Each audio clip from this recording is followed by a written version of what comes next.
आदित्य अनेक वर्षांनी कोलकात्याला परततो. तो आता बेरोजगार आहे, पण त्याचा स्वाभिमान अजूनही त्याच्याबरोबर आहे. त्याला कुणाकडून मदत घ्यायची नाही, पण त्याच्याच मनाच्या एका कप्प्यात अजूनही एक आशा आहे, सायलीला भेटायची. सायली, त्याचं पहिलं प्रेम. लोक म्हणतात तिचं लग्न झालं आहे, श्रीमंत घरात गेली आहे, खूप सुखात आहे. पावसात भिजलेला आदित्य एका जुन्या रेनकोटमध्ये सायलीच्या घरी पोचतो. दरवाजा वाजवतो. ती उघडते. दोघं एकमेकांकडे काही क्षण फक्त पाहतात. वर्षानुवर्षांनी ती त्याला आत घेते. घर मोठं आहे, देखणं आहे, पण त्या घरात एक गूढ शांतता आहे. ते बोलतात. जुनं काळ आठवतात, शाळा, कॉलेज, प्रेमाचे क्षण. पण सायली सतत हसते, एक खोटं हसू. ती सांगते, हो, माझं लग्न आनंदात आहे. अमोल बिझनेसमॅन आहे, मला सगळं मिळालं आहे. आदित्यही हसतो, पण त्याच्या नजरेला कळतं काहीतरी चुकतंय. थोड्या वेळाने ती त्याला जेवायला वाढते, अगदी प्रेमाने. त्याचं आवडतं आदित्य जुन्या दिवसांच्या आठवणीने म्हणतो.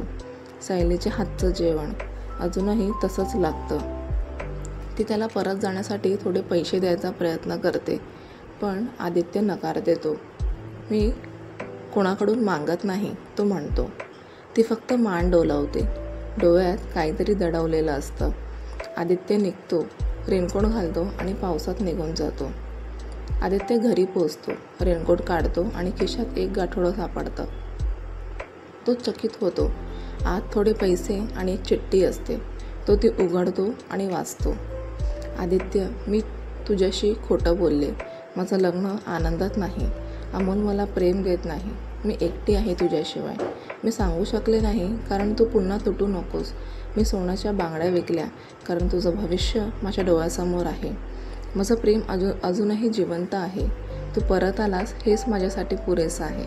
बाकी आयुष्यभर पुरवेल हे आठवण. सायली. आदित्य शांतपणे चिठ्ठी वाचतो. गाठोडं हातात धरून त्याच्या डोळ्यातून अश्रू वाहतात. तो समजतो की सायलीचं लग्न तुटकं आहे आणि ती अजूनही त्याच्यावर प्रेम करते, पण आता तो परत जाऊ शकत नाही. समाज, वेळ, परिस्थिती हे सगळं मध्ये आहे.